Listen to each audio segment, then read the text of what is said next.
আমার কিয়ামতের দিনে নবী করবেন যে রোনাজারি, কিয়ামতের দিনে নবী করবেন যে রোনাজারি, আল্লাহর দরবারে নবী পড়ে সিজদায় বিছানা আমার নবী জিন্দা শুয়ে রয়, বিছানা আমার নবী জিন্দা শুয়ে রয়। মদিনার ভূমি ভোরের মাটি, মদিনার মাটি দুই দিকে দুই সাথী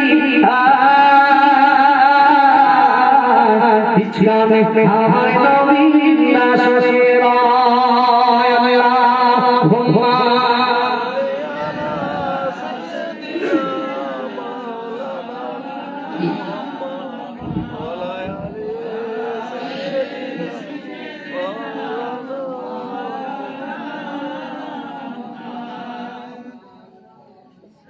আল্লাহুম্মা Allahumma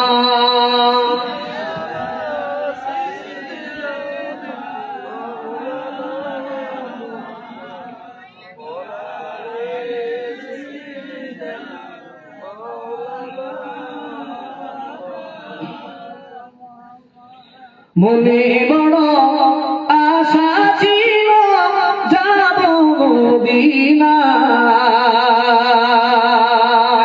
মনে বড় আশা ছিল যাব মদিনায়।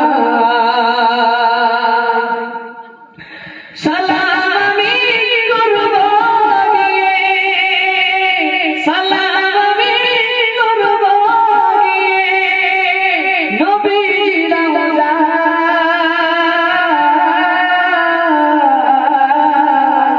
মনে বড় আশা ছিল যাব মদিনায়। ভাই মদিনাতে যাওয়ার ইচ্ছা কার কার আছে? হাত তুলে বলেন কার কার আছে মদিনাতে যাওয়ার ইচ্ছা নাই?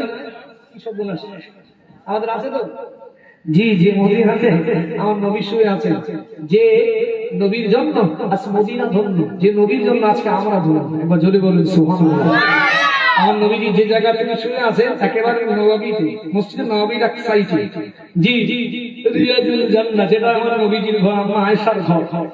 ওই নববীতে এক ওয়াক্ত মানে এক রাকাত নামাজ পড়লে আমার আল্লাহ ওই নামাজি বান্দা বা বান্দির নামায়ে আমলে 50,000 রাকাত নামাজের সওয়াব লিখে রাখে। জোরে বলেন, আরো জোরে বলেন সুবহানাল্লাহ। কদরের রাত্রেবেলা আপনারা মসজিদে নাম তো নামাজ পড়তে যান তো, ইমাম সাহেব যদি বলে যে মোটামুটি 2-4টা নামাজের নাম বলে বা 5টা, 2 রাকাতের যদি 10 রাকাত আর লাস্টে যদি বলে কদরের 12 রাকাত পড়ে, তাই দিয়ে আবার তারাবি, আবার ঈশান নামাজ। এই লোক কষ্ট পায় না পায় না, বিরক্ত হয় না হয় না? বলেন না 50,000 রাকাত নামাজ পড়তে কষ্ট হবে না হবে না? তাহলে নবীটা মানে মসজিদের নববীটা মানে কত সুন্দর জায়গা, দেখেন কত সম্মানিত জায়গা। নবী বলেন যারা এক রাকাত নববীতে নামাজ পড়ে আমার আল্লাহ তার নামায়ে আমলে 50,000 রাকাত নামাজের সওয়াব দেন। জোরে বলেন, আরো জোরে বলেন সুবহানাল্লাহ। আল্লাহু আকবার। মসজিদে নববীতে সত্যি মানুষ যখন যায় না ওখান থেকে বাড়ি আসতে ইচ্ছা করে। বিশ্বাস যদি না হয় যে সমস্ত হাজী সাহেবরা হজ করতে গিয়ে তুমি জিজ্ঞাসা করো, যেদিন বাড়ি আসার সময় আসে না মনটা আর ভালো লাগে না।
তো জোরে জোরে পড়ুন ওয়ালা আলে সাইয়্যিদিনা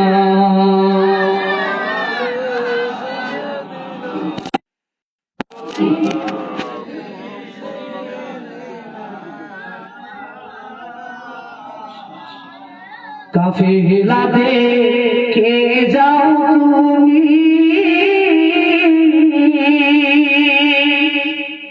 কাফিলা দেখে যাও তুমি কে যাও ভাইয়া তুমি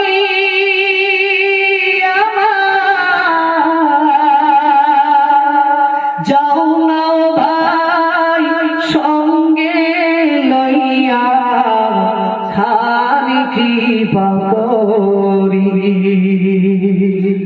কাফিলা দেখে যাও তুমি ও ভাই আমার যাও না ভাই সঙ্গে লইয়া খালি কৃপা করি সঙ্গে যদি না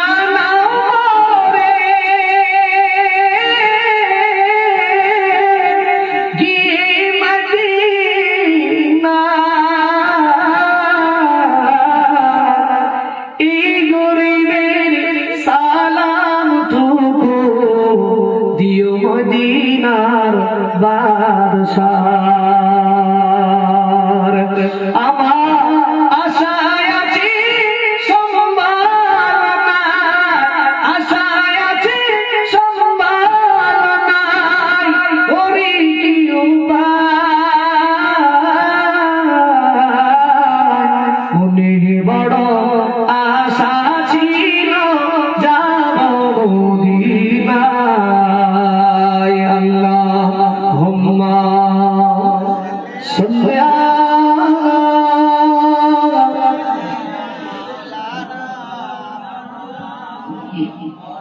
وعلى آل سيدنا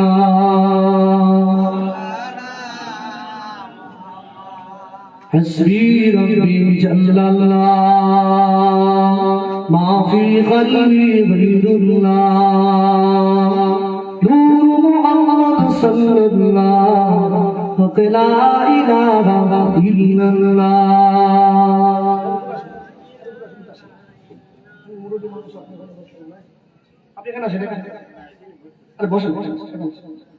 লা ইলাহা ইল্লাল্লাহ লা ইলাহা ইল্লাল্লাহ মুহাম্মাদুর রাসূলুল্লাহ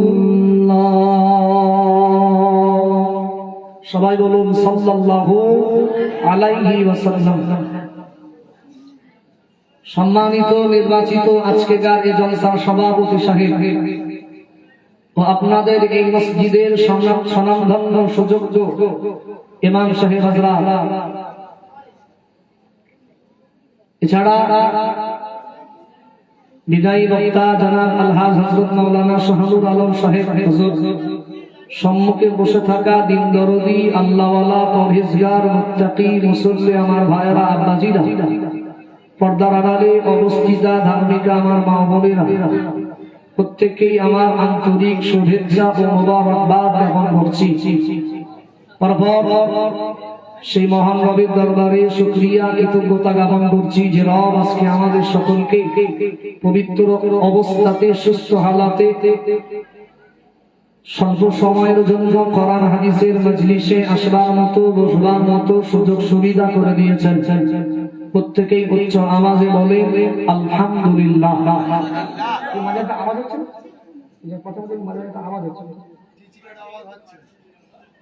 আরেকবার আওয়াজ দিয়ে বলেন আলহামদুলিল্লাহ, আরো আওয়াজ দিয়ে বলেন আলহামদুলিল্লাহ। আচ্ছা আপনারা বলেন এই গ্রামে অনেক এর থেকে বেশি মানুষ আছে না ভাই? আছে তো? তো সব মানুষ এখানে এসছে। আচ্ছা ভালো জায়গায় আসার জন্য আল্লাহর রহমত লাগে না লাগে না? আল্লাহর দয়া লাগে না লাগে না? ভালো জায়গায় সবাই আসতে পারে না। তো নিশ্চিত আল্লাহ আমাদের ভালোবাসেন বলেই, মহব্বত করেন বলেই কিছু সময়ের জন্য কোরআন হাদিস শোনার জন্য আল্লাহ সময় সুযোগ করে দিয়েছেন। আরেকবার বলুন আলহামদুলিল্লাহ, আরো আওয়াজ দিয়ে বলেন আলহামদুলিল্লাহ। তারই পরে জানায় বিশ্ব নবীর মাজার মুকদ্দাসে অসংখ্য দরুদ ও সালাম, সকলে বলি সাল্লাল্লাহু আলাইহি ওয়াসাল্লাম। আমি আমার আলোচনার শুরুতে একটি কোরআনের আয়াত তেলাওয়াত করেছি। যারা কোরআন পড়তে পারেন তারা জানেন 30 পারার একটি ছোট্ট সূরা, সূরা আসর। ইনশাআল্লাহ আমি আমার আলোচনায় সূরা আসরের তাফসীরটাই করব ইনশাআল্লাহ। আপনাদের মনোযোগ দিয়ে শোনা লাগবে, শুনবেন তো? ইনশাআল্লাহ চেষ্টা করব আপনাদেরকে ঠিক সেইভাবে বোঝানো। আপনারা যদি বোঝার চেষ্টা করেন আর আল্লাহ যদি তৌফিক দেন, বলো আমিন। আরো জোরে বলো আল্লাহুম্মা আমিন।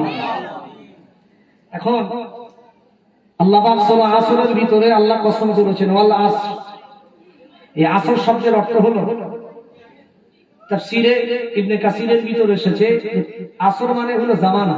কি বলুন আসর মানে? আল্লাহ জামানার কসম করেছেন। আল্লাহ এই জামানার কসম করে বলছে যে আমি আল্লাহ এই জামানার কসম করছি। জামানা মানে হলো সময়, সময় মানে হলো ঘন্টা, মিনিট, সেকেন্ড। বুঝতে পারছেন? তারপরে আল্লাহ বললেন ইন্নাল ইনসানা লাফি খুসর। ওই মানুষগুলো ধ্বংসের ভিতরেই নিমজ্জিত। ওই মানুষগুলো তারা ধ্বংস হবে। এখন এগুলো এই আয়াতটা বলার পরে, আল্লাহ এটা বলার পরে কারা ধ্বংস হবে সেটা আল্লাহ বলেন, স্টপ করে দিলেন। তারপরে আল্লাহ বলছেন ইল্লাল্লাযীনা আমানু, তবে ধ্বংস হবে না। ধ্বংস হবে বলে আল্লাহ কোন কোন শ্রেণীর মানুষ ধ্বংস আল্লাহ বলেননি। তারপরে আল্লাহ বলছেন ইল্লাল্লাযীনা আমানু, ধ্বংস হবে না তারা। তারা কারা? আল্লাহ বলছেন কোয়ালিটি বলছেন ইল্লাল্লাযীনা আমানু, যারা ঈমানদার। একবার জোরে বলুন সুবহানাল্লাহ। ভালো করে বুঝবেন, আমি এসেছি 2 ঘন্টা সময়, আমি আপনাদের ফাট বকে চলে যাব তা নয়। আমি এসে কারোর বিরোধী কথা বলবো, কারোর বিরুদ্ধে বলতে বলতে ঘন্টা কেটে যাবে। ভাইরাল আমি হব, যার নিয়ে গীবত করবো সে ভাইরাল হবে। হাড়োয়ার মানুষের ঘোড়ার চাই কিছু উপকার হবে কি? সুতরাং এখানে এসছি কারোর নামে গন্ধে কথা না বলে আমি আপনাদের খিদমতে কিছু করার আর হাদিস উপস্থাপন করবো তো ইনশাআল্লাহ। এই জন্য মনোযোগ দিয়ে শুনলেন। 1 নম্বরে আল্লাহ বলছেন তারা ক্ষতি হবে না, ধ্বংস হবে না। তারা কারা? ইল্লাল্লাযীনা আমানু, যারা ঈমান এনেছে, যারা ঈমানদার। 1 নাম্বার মনে রাখবেন। তারপরে আল্লাহ বললেন ওয়া আমিলুস সলিহাত, তারপরেই যারা নেক আমল করে, সৎ আমল করে, আল্লাহর পছন্দনীয় কাজ করে। 2 নাম্বার। 3 নাম্বার আল্লাহ বললেন ওয়া তাওয়াসাউ বিল হক।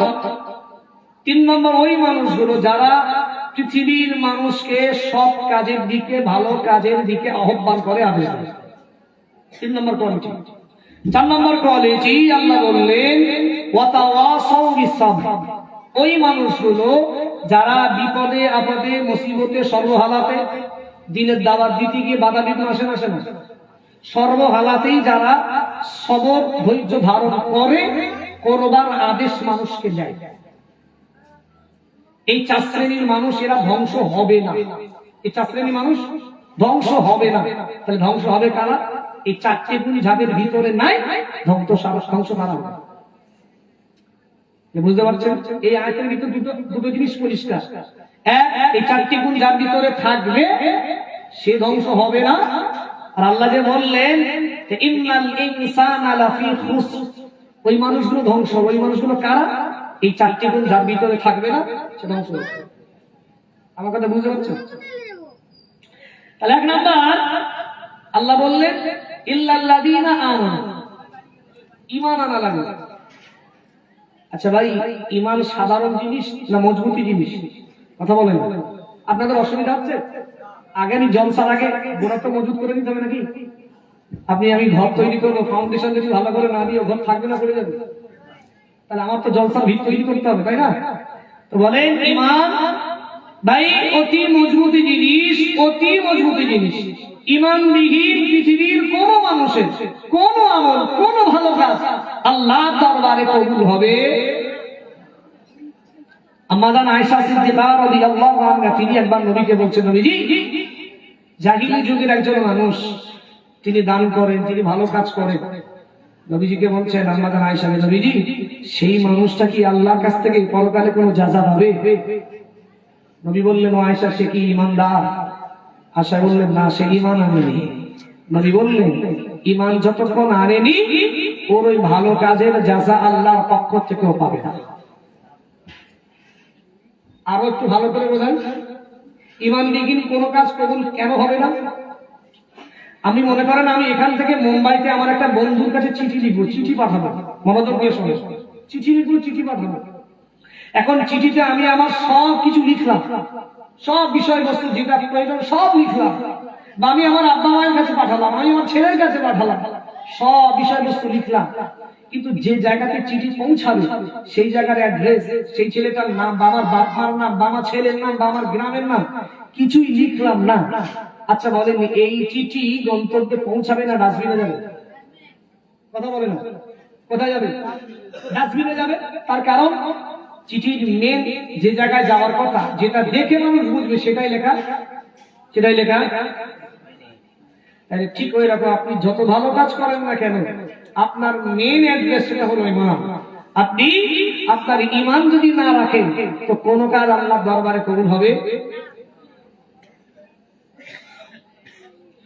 ও ভাইরা, ঠান্ডা মাথায় বুঝুন, আল্লাহর নবী আমার সাহাবীদের বলেছিলেন, ও আমার সাহাবীরা, ও আমার সাহাবারা, আমি রাসূলুল্লাহ জানিয়ে দিলাম, আমি রাসূলুল্লাহ ঘোষণা করে দিলাম, ও আমার সাহাবীরা, ও আমার সাহাবারা, মনে রাখো পৃথিবীর জমিনে তুমি যত ভালো কাজ করো না কেন, যতই ভালো কাজ করো না কেন, তোমার ভিতরে যদি ঈমান না থাকে, তোমার ভিতরে যদি ঈমান না থাকে, তোমার কোনো ভালো কাজের যাজা আমার আল্লাহর পক্ষ থেকে তুমি পাবে না, পাবে না। ও আল্লাহ বান্দারা, ও আল্লাহ বান্দিরা, শুনে রাখো, মহান আল্লাহ, মহান আল্লাহ জামানার কসম করে বলেছে, সময়ের কসম করে আল্লাহ বলেছে, ও আল্লাহ বান্দারা, ও আল্লাহ বান্দিরা। ইমাম কুরতুবী রাহমাতুল্লাহ আলাইহি হুজুর আমার লিখেছেন, হুজুর আমার সূরা আসরের তাফসীরটা হুজুর আমার বড় বিখ্যাতার সাথে মিলযোগ করেছে। ও আল্লাহ বান্দারা, ও আল্লাহ বান্দিরা, শুনে রাখো, কোন বরফ যখন ফ্রিজের ভিতরে থাকে সেটা কিন্তু একেবারে সলিড থাকে, ফ্রিজ থেকে যখনই বাগির করা হয় দুনিয়ার বাতাস লেগে বরফটা আস্তে আস্তে করে গলে যায়, যায় না, যায় না? বড়বেলা কি করে, ভেতরে ফ্রিজ না থাকলে কমা বাগিয়ে চলে, ভাই তুই লে, তাহলে আমার লস হবে, মাল সব গলে গেলে কি হবে, মাল লস হয়ে যাবে, নষ্ট হয়ে যাবে, তুই লে। ও বান্দারা, ও আল্লাহ বান্দিরা, শুনে রাখো, আমরা যতদিন মায়ের গর্ভে ছিলাম ততদিন আমাদের হায়াত কিন্তু ফুরিয়ে যায়নি, বরফের মতো গলে যায়নি। যেদিন আমরা মায়ের গর্ভে থেকে এই পৃথিবীর জমিনে এসেছি সেদিন থেকে আমাদের সময়, আমাদের হায়াত ওই আইসক্রিমের মতো গলে যাচ্ছে, যাচ্ছে না, যাচ্ছে না? ও বান্দারা, ও শুনে রাখো, আইসক্রিম ওরা যেমন লস না হওয়ার কারণে ওই আইসক্রিম তাড়াতাড়ি বিক্রি করে দেয়।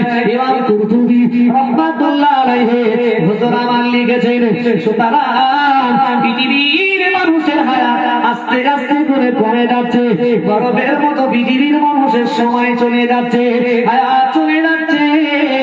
ও দুনিয়ার মানুষ, সুতরাং তোমরা সবাই ফুরিয়ে যাবার আগে বেশি বেশি বেশি বেশি করে আমার আল্লাহর হুকুম আহকামগুলো মান্যতা দাও। বরফের মধ্যে তোমার হায়াত আস্তে আস্তে শেষ হয়ে যাচ্ছে, আস্তে আস্তে গলে যাচ্ছে। সুতরাং তুমি তোমার এই মূল্যবান সময়কে কি দাও, মূল্যবান সময়কে প্রাধান্য দাও। এই মূল্যবান সময় তুমি তোমার পরকালের পুঁজি সঞ্চয় করে দাও। আরবিতে একটি প্রবাদ বাক্য আছে জানেন, আল ওয়াক্তু আসমানু মিনাজ যাহাব, আল ওয়াক্তু আসমানু মিনাজ যাহাব, যে সময় সোনার থেকেও দাম বেশি। কি বলুন, সময় সোনার থেকেও দাম বেশি। সুতরাং সময়কে কদর করা উচিত। উচিত কি উচিত না? তাহলে আচ্ছা আপনি বলেন, আজকে আলহামদুলিল্লাহ, আজকে আমরা বিনা চাওয়াতে বিনা বলাতে আজকে আল্লাহ আমাদেরকে ইমানদার ঘরে আল্লাহ আমাদের জন্মগ্রহণ করিয়েছেন। বলুন আলহামদুলিল্লাহ, আরো জোরে বলেন আলহামদুলিল্লাহ। যে ইমান অনেকে নবীর ঘরে জন্মগ্রহণ করার পরেও, জি, যে ইমান নবীর ঘরে জন্মগ্রহণ করার পরেও তাদের ইমান নসিব হয়নি। নবী লূত আলাইহিস সালামের বিবি, সে তো নবীর অর্ধাঙ্গিনী, নবীর স্ত্রী, তারপরেও নবী লূত আলাইহিস সালামের স্ত্রীর ইমান নসিব, ইমান নসিব, কথা বলেন। নবী নূহ আলাইহিস সালামের ছেলে এবং বিবি, তাদের ইমান নসিব হয়নি। আচ্ছা বলেন ভাই, ইমান যখন নসিব না হবে তো নবীর বেটা বলে কি সে জান্নাতে যাবে? ও ভাইরা, ঠান্ডা মাথায় বোঝার চেষ্টা করো। আল্লাহ নবী দিন দুনিয়ার বাদশাহ নবী মুহাম্মদুর রাসূলুল্লাহ সাল্লাল্লাহু আলাইহি ওয়াসাল্লাম। আল্লাহ নবী সাহাবীদের বলেছিলেন, ও আমার সাহাবীরা মনে রাখো, পৃথিবীর জমিনে ইমানত মূল সম্পদ, ইমানত মূল্যবান সম্পদ।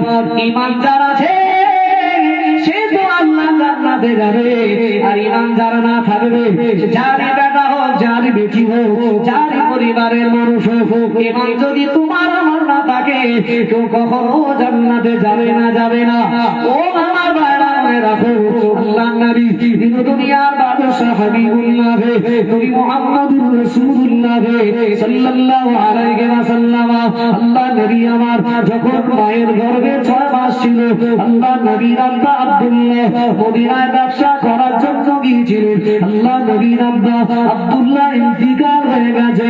আল্লাহ নবী আমার মায়ের গর্ভে থাকা অবস্থায় নিজের আব্বাকে হারিয়ে ফেলেছেন। ও আমার ভাইরা মনে রাখো, নবী আমার পৃথিবীতে আসার পরে নবী আমার মায়ের কাছে 6 বছর থাকলো। ও আল্লাহ বান্দারা, ও আল্লাহ বান্দিরা, শুনে রাখো, একটা দিন আম্মা আমেনার কাছে নবী আমার জিদ করে, ও আমার আম্মা জান, ও আমার আম্মা, এতদিন ধরে আমি তোমার কাছে আমার আব্বার বিষয় জিজ্ঞাসা করি, ও আমার আম্মা, তুমি আজকে আমার আব্বার কথা না বলো। আল্লাহ নবীর আম্মা বলেছিলেন, ও বাবা মুহাম্মদ, তোমার আব্বা ইন্তিকাল করেছে, তোমার আব্বা মদিনা শুয়ে আছে। আল্লাহ নবী আমার জিদ করে, ও আমার আম্মা, চলো, আমি আমার আব্বার কবরখানা দেখতে চাই, আমি আমার আব্বার কবরটা জিয়ারত করতে চাই। আল্লাহ নবীর আম্মা একটা দিন আল্লাহ নবীর আম্মা নবীকে সাথে নিয়ে, উম্মে আয়মানকে সাথে নিয়ে নবী আমার মদিনা দিকে রওনা হয়ে গেল। ও আল্লাহ বান্দারা, ও আল্লাহ বান্দিরা, শুনে রাখো, নবীর আব্বার কবরের সামনে দাঁড়িয়ে দূর থেকে আল্লাহ নবীর আম্মা আমেনা বলতে লাগলেন, ও বেটা মুহাম্মদ, ওই দেখতে পাচ্ছ ওই আবুয়া নামক ওই জায়গাতে ওই যে কবরখানাটা দেখতে পাও, ওটা বলো তোমার আব্বার কবর।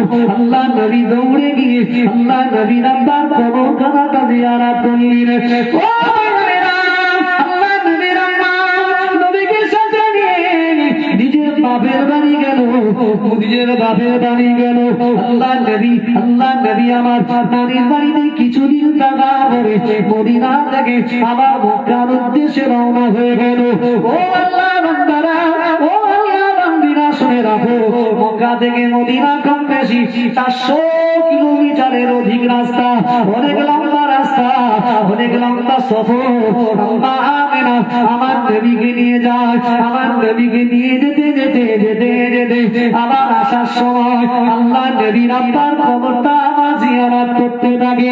ও ভাইরা, দেখতে পাওয়া যায় আম্মা আমেনা অসুস্থ হয়ে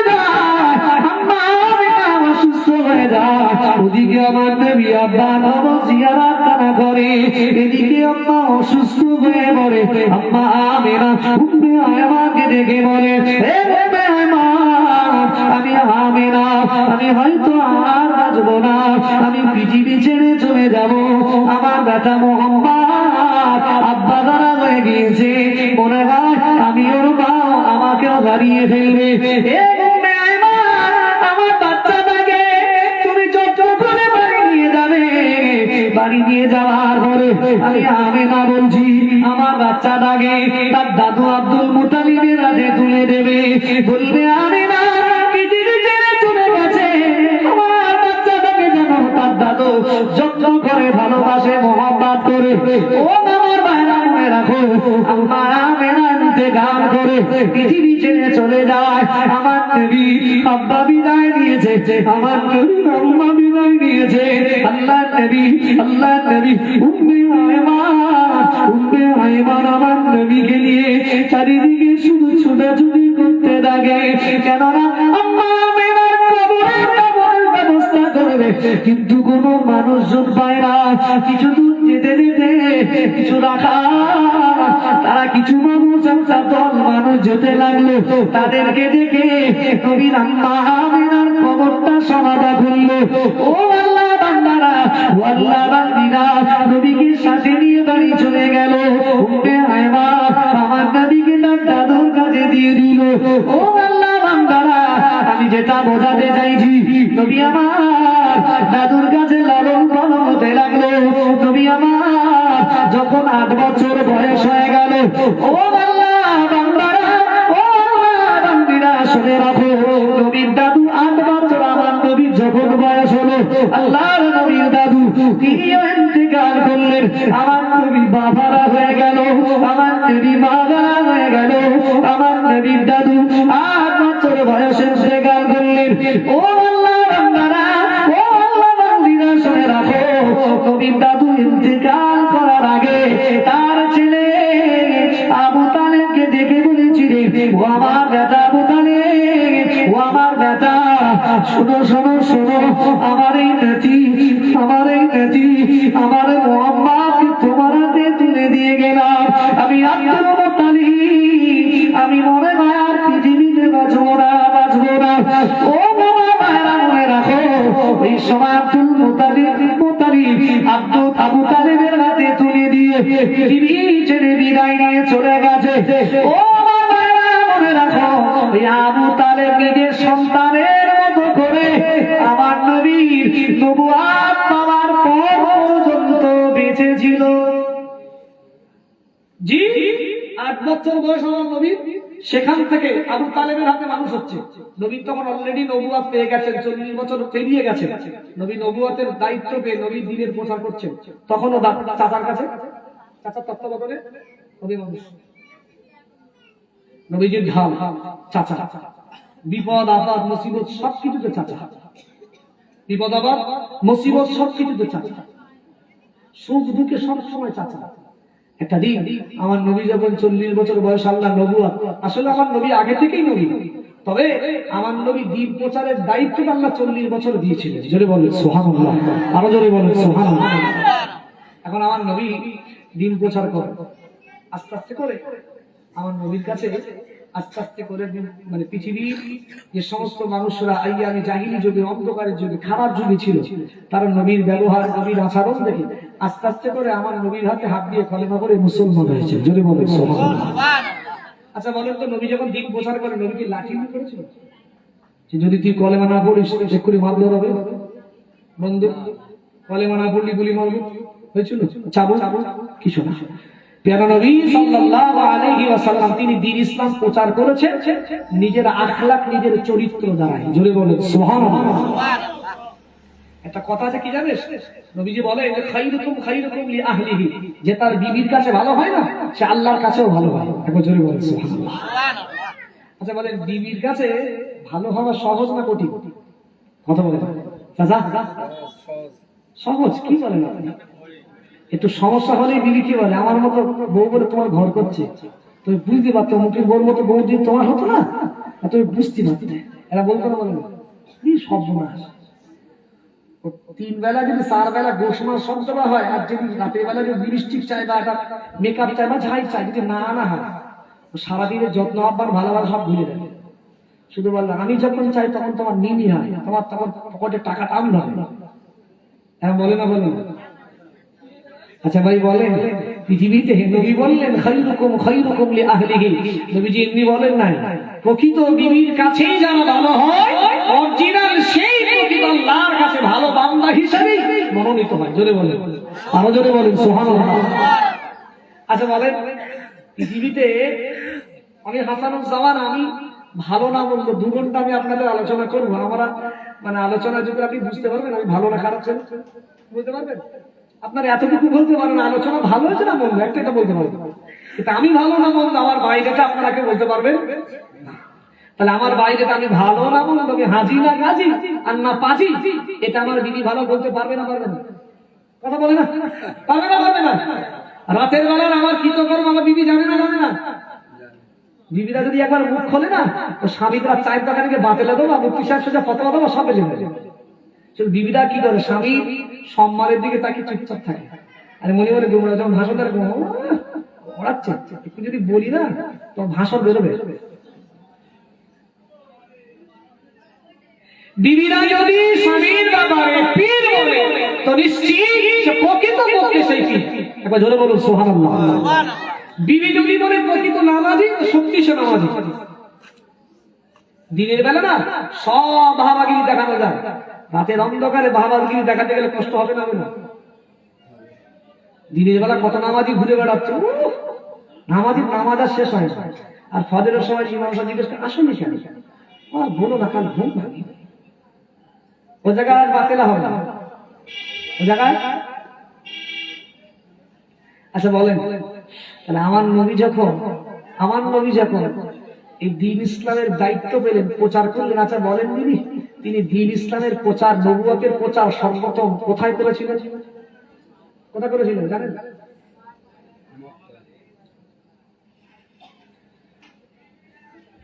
ও ভাইরা, আল্লাহ নবী আমার দিন দুনিয়ার বাদশাহ হাবিবুল্লাহ নবী মুহাম্মদুর রাসূলুল্লাহ সাল্লাল্লাহু আলাইহি ওয়াসাল্লামকে আল্লাহ যখন নবুয়ত খানা দিয়েছিলেন, আল্লাহ বললেন আমার হাবিব চলে যা মক্কাবাসীর উদ্দেশ্যে, এই জাহিলি অন্ধকার মানুষদের কাছে দ্বীন ইসলাম খানাটা প্রচার করো। আল্লাহ নবী আমার সর্বপ্রথম গ্রামের বা এলাকার কারোর কাছে যায়নি, আল্লাহ নবী আমার সর্বপ্রথম নিজের ঘরের ভিতরে, নিজের বাড়ির ভিতরে আল্লাহ নবী আমার বিবির কাছে দ্বীন ইসলাম খানা প্রচার করেছিলেন। ও আল্লাহ বান্দারা, ও আল্লাহ বান্দিরা, নবী আমার সর্বপ্রথম আম্মা খাদিজা রাদিয়াল্লাহু আনহার কাছে দ্বীন ইসলামের দাওয়াত খানা দিয়েছিলেন। আমার বিবি আমি মুহাম্মদুর রাসূলুল্লাহ সাল্লাল্লাহু আলাইহি ওয়াসাল্লাম, আমি মুহাম্মদ, আমি তোমার স্বামী বলছি। মহান আল্লাহ আমাকে নবুয়ত দিয়েছে, মহান আল্লাহ আমাকে রিসালাতের দায়িত্ব বাঁধা দিয়েছে। আমি সর্বপ্রথম তোমাকে আমার নবুয়তের কথাটা বলছি। ও আমার বিবি খাদিজা, তুমি আমার নবী হওয়ার ব্যাপারে তোমার কি বক্তব্য আছে? ও আমার ভাইরা মনে রাখো, সেদিন আম্মা খাদিজা রাদিয়াল্লাহু তাআলা আনহা তিনি সেদিন দ্বিতীয় কথা না বলে এক কথাই বলেছিলেন, ও আমার স্বামী, ও আমার স্বামী, আমি এতদিন ধরে আপনার ব্যবহার, আপনার আচরণ, আপনার চলাফেরা, আপনার ওঠা বসা থেকে, ও আমার স্বামী, আমি বুঝতে পেরেছি আল্লাহ সত্য সত্যই আপনাকে নবুয়তের দায়িত্বটা দিয়েছে। ও আমার স্বামী, আপনার হাত দুটো বানিয়ে দেন, আমি খাদিজা, আমি আপনার হাতে কলেমা পড়ে আজকে দিনে এই মুহূর্তে মুসলমান হয়ে যাব। আরো বলে সুবহানাল্লাহ। আম্মা খাদিজা বললেন, নবীজি আপনার ব্যবহার, আপনার আচরণ, আপনার আখলাক, আপনার চলাফেরা সবকিছুতে আমি দৃঢ় বিশ্বাস আল্লাহ পাক সত্য সত্যি আপনাকে নবুয়ত দিয়েছে। জোরে বলেন, আরো জোরে বলেন সুবহানাল্লাহ। তাহলে নবীর ব্যবহার, নবীর চরিত্র কত উচ্চ পর্যায়ে চিন্তা করে। এই নবীর আচরণেও নবীর বিবিরা খুশি। আল্লাহ এখন নবীজি দিন বোঝার করে কাফিরদের তো রাগ হয়। নবী বলেন, হে মক্কাবাসীরা শোনো, তোমরা যার ইবাদত করো লা তাসমাউ, সে কখনো তোমাদের কথাগুলো শুনতে পায় না। শুনতে পায়? কথা বলে শুনতে পায়? ওয়ালা ইউসিরু, সে কখনো তোমাদের দেখতেও পায় না। দেখতে পায়? ওয়ালা ইউনি আনকা শাইআ, তারা একে অপরের ভালো করার ক্ষমতা রাখে না, এমনকি নিজেদের গায়ে মশা বসলেও তাড়াতে অক্ষম। ঠিক কিনা? তাড়াতে পারে? তাহলে সে যদি নিজের গায়ের মশা তাড়াতে অক্ষম হয়, সে তোমাদেরকে ভালো আর মন্দ কি করে করে? কথা বলে না, ভালো আর মন্দ কি করে? ও আল্লাহ বান্দারা, ও মুমিনা, শুনে রাখো, নবী আমার বলেছিলেন, ও আমার সাহাবীরা মনে রাখো, মহান আল্লাহ নবী সাহাবীরা জিজ্ঞাসা করেছিলেন, ইয়া রাসূলুল্লাহ, হাবিবাল্লাহ, ইয়া রাসূলুল্লাহ, হাবিবাল্লাহ, হুজুর ঈমানটা কি? হুজুর ঈমানটা কি? একটু নবী আমাদেরকে বলে দেন। আল্লাহ নবী বললেন, আল্লাহ নবী বললেন, আমানতু বিল্লাহি, আল্লাহর উপরে বিশ্বাস স্থাপন করা, ওয়া মালাইকাতিহি, আল্লাহর ফেরেশতাদের উপরে বিশ্বাস করা, ওয়া কুতুবিহি, আল্লাহর আসমানী কিতাবের উপরে বিশ্বাস করা, ওয়া রাসূলিহি, আল্লাহর সমস্ত পয়গম্বরদের প্রতি বিশ্বাস করা। ও আমার ভাইরা মনে রাখো, ওয়াল ইয়াউমিল আখির, কিয়ামতকে বিশ্বাস করা, বিচারের দিনকে বিশ্বাস করা। তারপরে আমার নবী বললেন, ওয়াল কদরি ওয়া খাইরিহি ওয়া শাররিহি মিনাল্লাহি তাআলা, ভালো আর মন্দ পৃথিবীর মানুষের হাত, মিনাল্লাহি তাআলা, ভালো আর মন্দ যা হয় সব আল্লাহর পক্ষ থেকে হয়। কার পক্ষ থেকে হয়? কার পক্ষ থেকে হয়? আল্লাহর পক্ষ থেকে হয়। যে মশাও তাড়াতে পারে না, তার দাসত্ব, তার গোলামি করলে সে মশা তাড়াতে পারে না, সে তোমার ভালো মন্দ কি করবে? ভালো মন্দ যিনি করেন তিনি কে? তিনি কে? ভালো মন্দ যে করেন তিনি কে? আওয়াজ দিয়ে বলেন, তিনি কে? আল্লাহ। নবী বলেন,